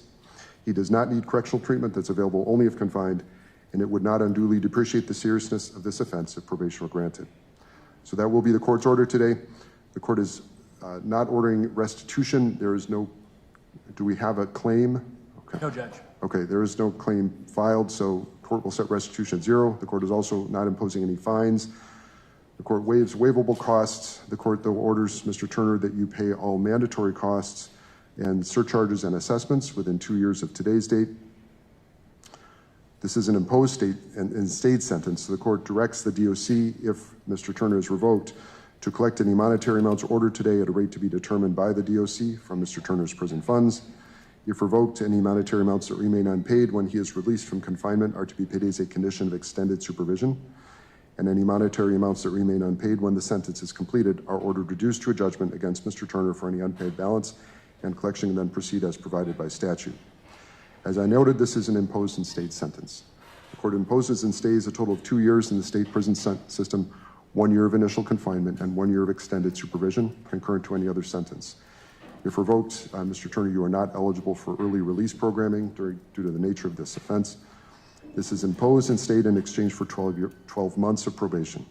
During this probationary period, you have to comply with certain factors. First, maintain absolute sobriety. No possession or use of any alcohol or any controlled substance is permitted unless you have a valid prescription, and follow prescription instructions. Participate in an AODA evaluation and any AODA treatment recommended by probation. You may not possess a firearm, ammunition, magazine, holster, or body armor.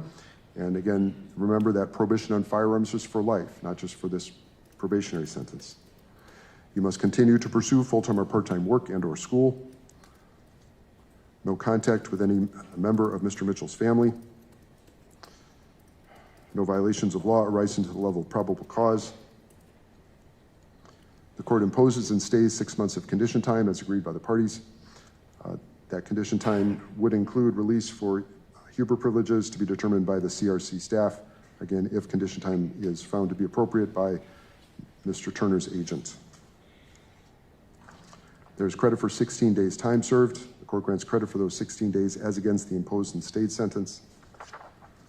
Mr. Turner, you have the right to appeal. Any notice of intent to pursue post-conviction relief must be filed with the clerk of this court within 20 days of sentencing. Your lawyer must continue to represent you until your decision to seek post-conviction relief or not is made. If you wish to seek that relief, your lawyer must file that notice within this 20-day time period. Madam Clerk, this is the written explanation of determinate sentence. Mr. Turner, that explains the imposed and stayed sentence. It does not explain the probationary sentence. Again, you'll have to work through that with probation as you complete this probationary term. Hey, parties, is there anything I haven't covered? Mr. Flaherty? No, Judge. Okay, Mr. Last? No, Your Honor. All right. This is going to be a difficult day for everyone. All right, thanks for your statements. We'll continue again shortly. We're going to take about a 10-minute break. Court is adjourned.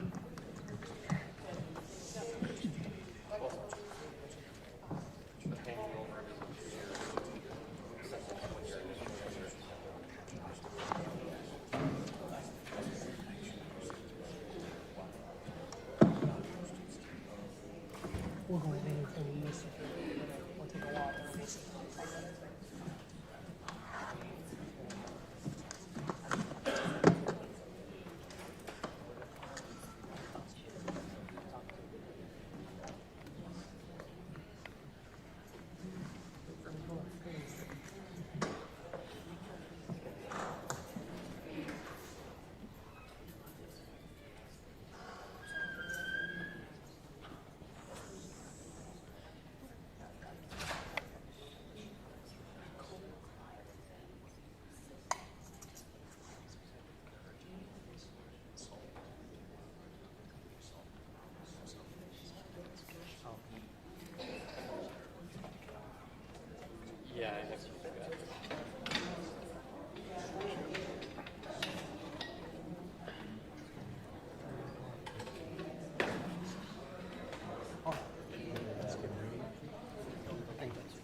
I'll be right back.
Fine time, we do have other court appearances that we're trying to deal with.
All right, everyone. We're ready to get started again. So I'm going to ask Madam Clerk to call our next case, please. State of Wisconsin versus Herbert Williamson, 24 CF 3738. Appearances. Dan Flaherty for the state. Mr. Williamson by Theodore O'Reilly. All right, and good morning, everyone. We're back on the record this morning. We just completed the sentencing in one of the related cases involving Mr. Turner. I believe the parties are ready to proceed now in the sentencing, in this case, Mr. Williamson's case. So I'm going to start again with the state. Mr. Flaherty, has the state complied with victim notification requirements? Yes, Judge. All right, thank you. All right, then over to Mr. Flaherty, your first speaker, please. Thank you, Judge. So we are going to invite Ms. Giles up to speak again, should she wish. Mrs. Giles, if you wish to speak again, please come on in. Sorry, Judge. Miscommunication. Okay. If Another we have a member. different family member? Okay. And family members only, please. Okay.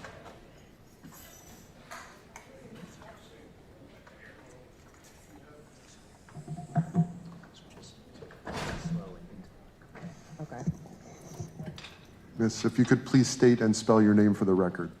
Samantha Mitchell, SAMANTHAMITCHELL. Thank you, ma'am. And I did read the letter you filed, but thank you. And please, whatever you want to say today. Thank you. Good morning. On behalf of my cousin, Devontae L. Mitchell, whose life was tragically cut short outside of the Hyatt Regency Hotel in Milwaukee, I'm sharing these words, on behalf of my family and from the heart. Devontae was a devoted family man who loved his children deeply. He enjoyed singing and dancing, and he carried joy for cooking that often brought people together. His sense of humor could light up any room, and though he, like many of us, faced personal challenges, he was at his core a good and harmless man. Devontae lived with love in his heart and was someone who made people feel seen and valued just being around him. His death has been devastating for our family and for the community that knew and cherished him. To lose him in such a violent and senseless way has left an emptiness that cannot be filled. In the wake of his passing, our community stood with us, demanding accountability and fighting for justice. Their support reflected the kind of impact Devontae had. He mattered and his life had meaning. Though these men will now be sentenced and some justice will be served, it will never, ever, ever compare to having Devontae here with us and living the life that he deserved. Our grief is lifelong, and his absence will always be felt by his family and our community. And I stand, in agreement with our family that the max sentence for, the remaining individuals is what we desire. Thank you. Thank you, ma'am. Thanks, and I'm so sorry for your loss. Thank you, Judge. Ms. Mitchell is going to be the only speaker at this time from the family. Thank you. As you know, Mr. Williamson entered a guilty plea to the amended charge of misdemeanor battery on March 20th of 2025. He did so after conducting a full debrief about the incident with me and members of the investigator staff from my office, in which he shared more. Obviously, he gave an initial statement shortly after the incident occurred, but we had some further questions for him about how this incident ultimately unfolded. And after he sat down with us along with his attorney and kind of provided more insight into that day and that moment specifically, we came to the resolution that we have before us today, where Mr. Williamson obviously agreed to testify against co-actors should they, would they have chosen to take their cases to trial, and the state would ultimately make the recommendation of probation, which is what I'm going to do today based on that agreement. And Mr. Williamson's desire to take accountability as well as testify in order to achieve accountability for those who the state perceived to be the most culpable for the death of Mr. Mitchell. Now, Judge, I'm not going to verbatim go through all of the comments that I had just made, while the court and many of those in the gallery have been here with regard to the sentencing hearing for Mr. Turner, one of Mr. Williamson's co-actors. Obviously, I think it has to be mentioned that the sentencing factors are the same, right? We've got the need to protect the community, justice for Mr. Mitchell, justice for Mr. Mitchell's family, and the justice for the community at large. And this case is extremely complicated because it obviously involves the homicide, the death of an individual at the hands of another, or in this case, others. But it also, it combines that with mixed levels of culpability, as well as intentional acts, unintentional acts, negligent acts, reckless acts, things of that nature. Obviously, you've just watched the video, so you have a great sense for what happened here. You just saw it. You've heard from a number of different members from Mr. Mitchell's family, so you're aware of the grief that they are suffering and the toll that this has taken on them and their family, and that continues to take on them and their family.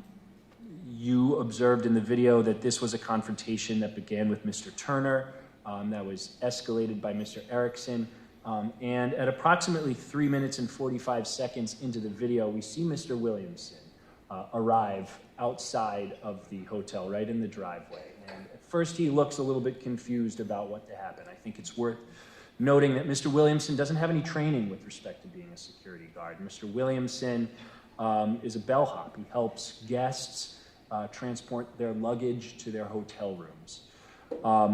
He stands in the driveway and kind of watches what happens, watches as Mr. Turner, Mr. Johnson Carson, and Mr. Erickson strike and take Mr. Mitchell to the ground. And I identified for you when we watched the video about an hour ago, the point at which Mr. Erickson and Mr. Turner are holding down Mr. Mitchell, and Mr. Erickson looks up to Mr. Williamson and gives him an instruction. And one of the reasons that I wanted to have a debrief with Mr. Williamson is because I wanted to know what that instruction was, right? Obviously, we don't have any audio on that video, but what happened? What was the intervening factor that caused Mr. Williamson to go from a bystander to a contributor to the death of Mr. Mitchell? And what we learned in that interview, that debrief, is consistent with what we already believed based on all of the other interviews that had occurred in the days and the moments following this incident. But what it indicated to us was that Mr. Erickson was really the person who was instructing people on how to behave in that moment. And I think Mr. Williamson followed the instructions of a person who he perceived to have authority and status in that situation. He followed the instructions of Mr. Erickson. And I think that based on my conversations with Mr. Williamson, based on his taking of accountability and his plea here, I expect that he regrets that, and I expect that that's what we'll hear from him shortly when he has an opportunity to allocute.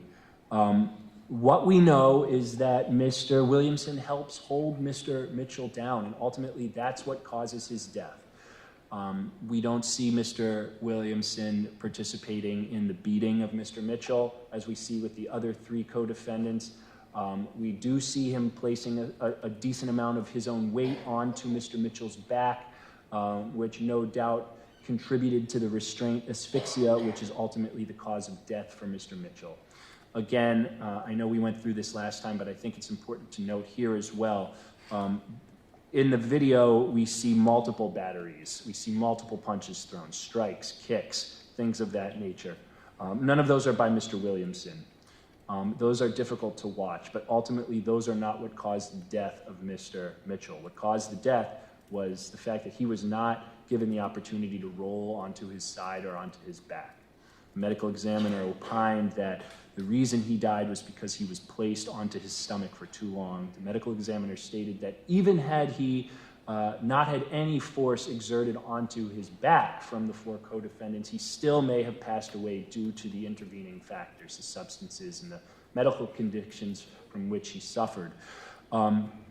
And so for that reason, the battery that Mr. Williamson is charged with and convicted of, it relates to the interference with Mr. Mitchell's person and the interference with him disallowing him to roll into a position which would have not caused his death.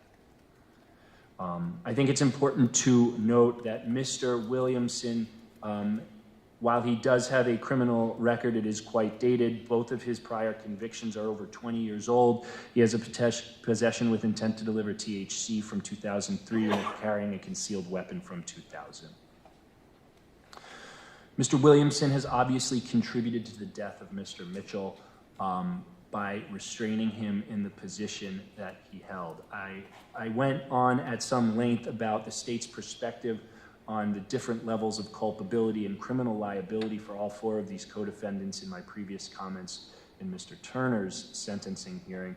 And I think I made clear that based on all of the evidence that we observed, the state's position was that Mr. Erickson was clearly the most culpable, followed by Mr. Turner. And then you've got Mr. Williamson and Mr. Johnson Carson kind of at the lowest end of criminal culpability. And that's why the state kind of proceeded with this resolution the way it did. My most important objective here was to obviously hold all four co-defendants accountable, but to give myself the best chance at holding Mr. Erickson accountable with a conviction for felony murder. And in order to do that, I believed it was appropriate to present the offer to Mr. Williamson that I did, which was enter a guilty plea to a misdemeanor battery charge with the agreement that Mr. Williamson would testify against the co-actors if the time necessitated it. He entered into that agreement, and I believe that given the evidence that we have here and the facts here, that it was appropriate to do that. Now, I mentioned this before, when a case comes onto my desk, I try to categorize it into what type of criminal liability do we see here, and I always start first with, do I see evidence of an intentional homicide here? In this case, and especially in the case of Mr. Williamson, I do not. I don't think that Mr. Williamson intended to kill Mr. Mitchell that day. Do I see reckless conduct, criminally reckless conduct on the part of Mr. Williamson? That would require that Mr. Williamson was aware that the conduct that he had a substantial risk of taking the life of Mr. Mitchell. I don't think that Mr. Williamson thought that. As I said earlier, potentially this is negligent conduct. He should have been aware that this type of conduct would cause the death of Mr. Mitchell.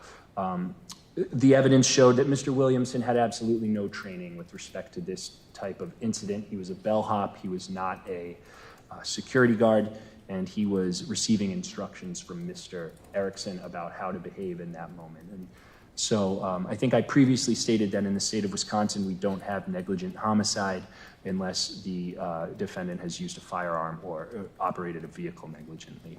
And of course, that leaves us with the felony murder on a misdemeanor battery charge. And ultimately, Mr. Williamson was initially charged with felony murder. We amended the information to just be a single charge of misdemeanor battery. And I think I've kind of gone through why the state has that perspective.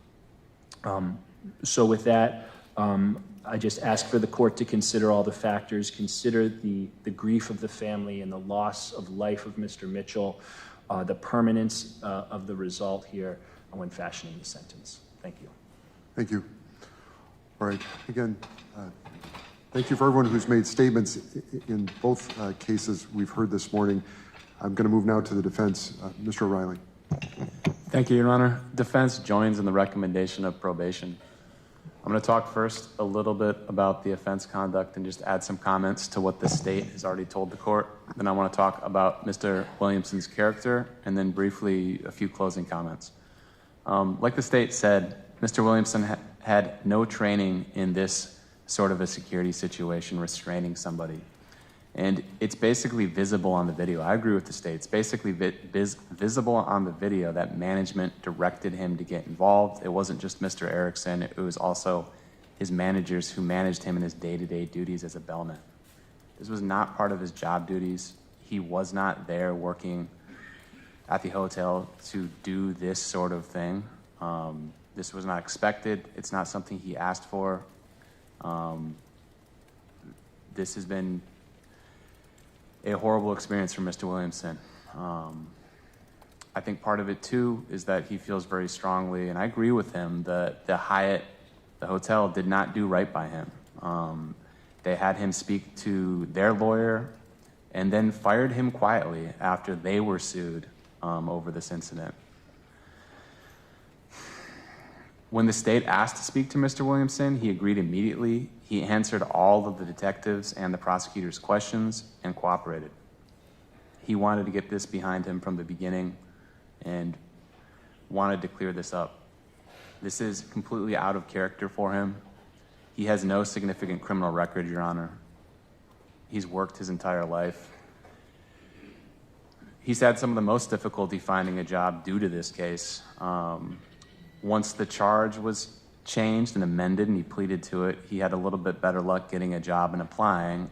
I know because I tried to do what I could to assist Mr. Williamson with it, writing letters for him and assisting him in that process as best I could.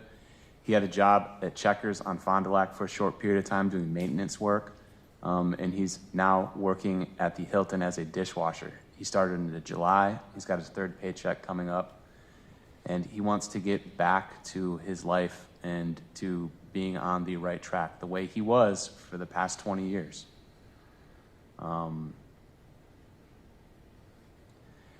Before I got involved in the case, right after Mr. Williamson was charged, Your Honor, he was interviewed by local media. He made some of the same comments that he's been making throughout the case, throughout his discussions with me, when he spoke to the detective and the prosecutor, Mr. Flaherty. All I did was what I was told to do by management. He also said, and I'm just due to time and the fact that we want to get this process completed and respect everybody here, I don't want to play the video, but I'll quote from the video, and it is affecting. He said, and I'm quoting from the video, the interview he gave, "I deeply, truly apologize to Devontae Mitchell's family. I did not know this was going to happen this way." He told the media that he was going to turn himself in due to the charges. That never happened. Police came and picked him up at his house. But throughout, he has taken the attitude of being cooperative, wanting to resolve the situation, and he didn't want any of this. He did not want any of this. He never thought he would be involved in something like this, and this is, from everything I know from Mr. Williamson, completely foreign to his character and to how he carries himself. He lives and I don't mean this in a pejorative sense. He lives a very simple life. He works, he comes home, he has his interests. He's very interested in like science fiction and collecting like Marvel superhero memorabilia. He's interested in those sorts of things. He's not interested in anything to do with anything antisocial in any respect. And I think that's consistent with all the information we have about him and why he was, why his bail was reduced at the beginning of the case, why, in part, I think the state and the investigating detective were willing to speak to him and give him the benefit of this outcome. And we are grateful for the way that this case has gone. The state has been reasonable throughout this case. Just as Mr. Williamson has conducted himself cooperatively, the state has been cooperative too. And I think ultimately this is the right outcome for Mr. Williamson. I don't honestly know if Mr. Williamson, I'll check with him, but I don't honestly know if Mr. Williamson wants to speak given all the emotions and just sort of the way the morning has gone. But I know he stands by what he told the media in the interview he did very early on in the case, that he's deeply, truly apologetic to Devontae Mitchell's family and did not want any of this to happen whatsoever. Thank you, Your Honor. Okay. Mr. Riley, do you have the time served number calculated? There was some time early on. I'm not sure what the date of release was here. It's only a few days, like 2 or 3 days, Your Honor. I can get that calculation to you as soon as possible after the hearing. Well,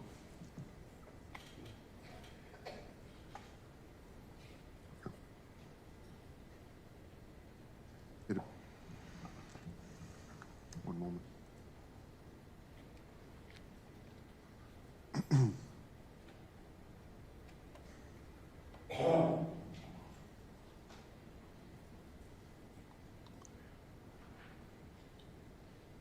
It appears to me it was about 10 days. Mr. Williamson, does that sound right for time in custody? Unless, if you could talk with Mr. O'Reilly about a number of days. That sounds right to you? That sounds right to Mr. Williamson. Okay. Yeah, looking at CCAP, it indicates that he came into custody on August 6th last year, was released on the 16th of last year. Right, and Mr. Williamson, I have to ask you this question, though. You do have the right to speak today. Do you wish to speak or do you not wish to speak? Oh, sir, I'm just asking you, do you want to speak today or not? No. Okay, all right, and you have that right not to speak if you so wish. All right, thanks everyone. I need a moment off the record. I'll explain the sentence in just a few minutes.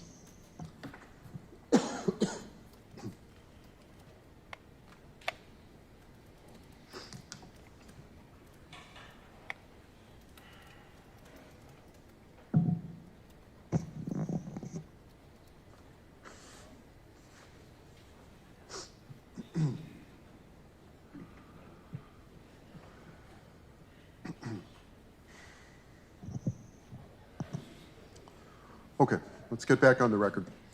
So, thanks everyone for your statements today and all the letters that were filed. A lot of letters have been filed in this case, both on behalf of the victim and his family, and again, for Mr. Mitchell's family, I'm so sorry for your loss here.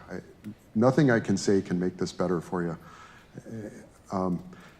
I have also received letters, though, on behalf of Mr. Williamson and guidance, well, requests from the defense for how the court should view the case, and obviously the state's recommendation as well. So here we're talking about a misdemeanor. That is what the parties agreed to and what Mr. Williamson pled guilty to. Having viewed the video, it's clear he played a more limited role here in what happened than two of the other co-defendants, one of whom was Mr. Turner, who the court just sentenced. In terms of a misdemeanor sentence, there are a couple of mandatory penalties I have to impose. So first, Mr. Williamson, you are required to provide a DNA sample to the state crime lab and to pay a DNA surcharge for this one count. You are advised that if this conviction is reversed, set aside, or vacated, you may qualify to have that DNA sample data expunged if you meet other conditions under statute. When determining a sentence, the court starts with the gravity of the offense. In here,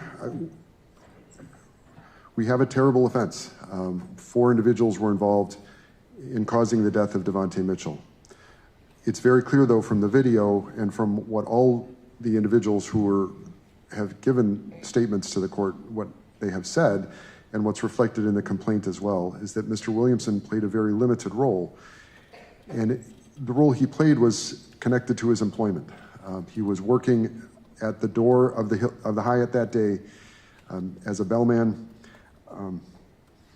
2 of his co-workers sort of surged out of the hotel, tussling with Mr. Mitchell. Mr. Williamson, I think, made a decision any one of us would have made in that circumstance, which was to assist your co-workers.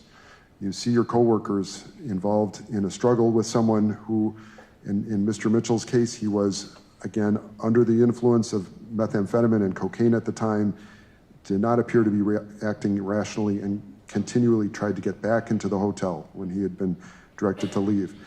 Mr. Williamson assisted his co-workers. So when we talk about the gravity of the offense, that was his role.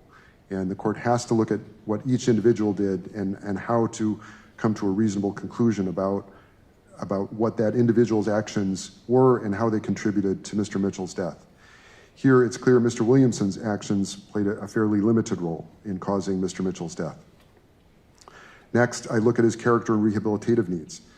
Here, he's a 53-year-old man with a very limited criminal record. All of it is over 20 years old and involves misdemeanors. That is very unusual, frankly, for the court to see individuals Mr. Williamson's age in any court.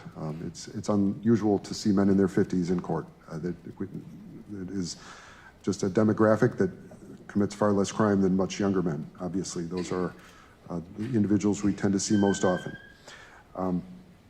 So when I look at his rehabilitative needs, I don't see much there in terms of needs.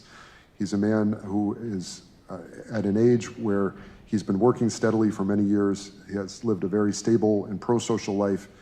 There's nothing here indicating that he has needs that should be addressed by our criminal justice system, which would include, for example, job training or alcohol and drug treatment. There's just nothing here that indicates those needs are present. Mr. Williamson also showed very good character here in that he took responsibility right away. And I know this is a devastating blow for the Mitchell family, but Mr. Williamson took responsibility right away. He agreed to testify against his co-actors. None of those cases ended up going to trial, but that's a difficult position to take, especially when you're potentially testifying against people who were co-workers and friends at one time. I don't see any need to protect the public here. That is our next factor, and that's our number one state sentencing objective. There's nothing here indicating that Mr. Williamson presents a danger to the public. So when I look at is probation appropriate, the questions the court must answer under the statutes are, is confinement necessary to protect the public from further criminal activity of the defendant? Here that is clearly no. Does the offender need correctional treatment that's available only if confined? Again, the answer to that question is no. And last, would it unduly depreciate the seriousness of this crime if probation were granted? And again, I do not see anything here that would prevent a probationary sentence. Our state sentencing objectives begin with protection of the community, second, rehabilitation of the defendant, and third, deterrence, and how to accomplish those objectives in the most efficient and appropriate way. Here, the parties have agreed to a probationary sentence, but I simply don't see probationary needs. And our probation departments are extremely busy. Our agents are busy. When I look at Mr. Williamson and all of the facts in this case, as well as his record, there's just nothing here that indicates to me that a probationary sentence is necessary.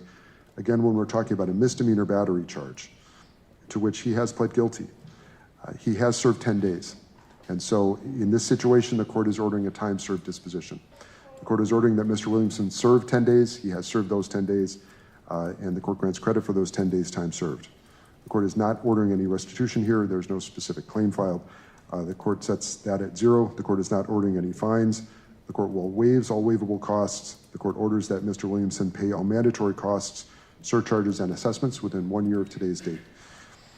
Any monetary amounts that remain unpaid when the sentence is completed are ordered reduced to a judgment against Mr. Williamson for any unpaid balance, and collection can then proceed as provided by statute. Mr. Williamson, you have the right to appeal. Any notice of intent to pursue post-conviction relief must be filed with the clerk of this court within 20 days of sentencing. Your lawyer must continue to represent you until your decision to seek post-conviction relief or not is made. If you wish to seek that relief, your lawyer must file that notice within this 20-day time period. Parties, is there anything I haven't covered? Mr. Flaherty? No. Mr. O'Reilly? No, thank you, Your Honor. All right, parties, thank you. That is all for today. We will start up again at 1:30. Court is adjourned.